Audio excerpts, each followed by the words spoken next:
This peninsular gneiss at Lal Bagh Botanical Garden is one of the oldest rocks of the earth.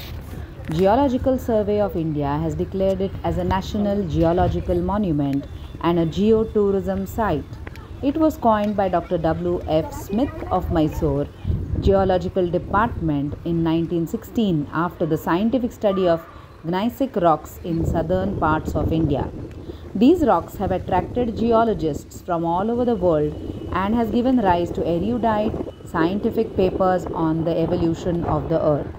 The rocks here at Lal Bagh are one of the best exposures of peninsular gneiss that can be easily assessed and studied by the public.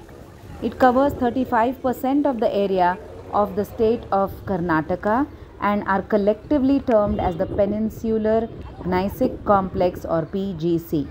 Enclaves of ancient metamorphosed volcanic and sedimentary rocks are often found within these gneisses and are called older supracrustals.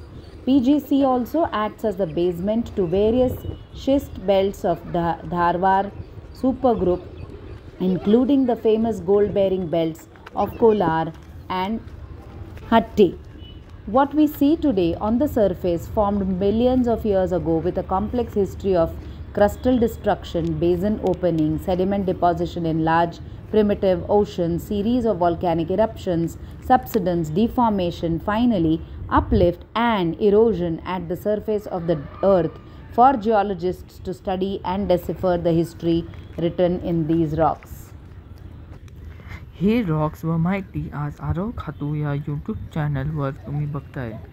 हे तुम्ही visually आज अनुभवताय, पण हे historic site तुम्ही नक्की प्रत्यक्षात बेंगलोरला जाऊन अनुभवला पाहिजे. तसंच तुम्ही बेंगलोरच्या पहिल्या एपिसोडला खूप चांगला प्रतिसाद दिलात, त्यासाठी धन्यवाद. असंच कायम सपोर्ट करा व चॅनलला सबस्क्राईब करून शेअर करत राहा. मित्रांनो, चॅनलला सबस्क्राईब केले का नसेल तर लगेच करा ना. वाट कसली बघता, करा पटकन आणि बेल आयकॉनवर क्लिकही करा, म्हणजे नवीन व्हिडिओ आला की नोटिफिकेशन येते. धन्यवाद.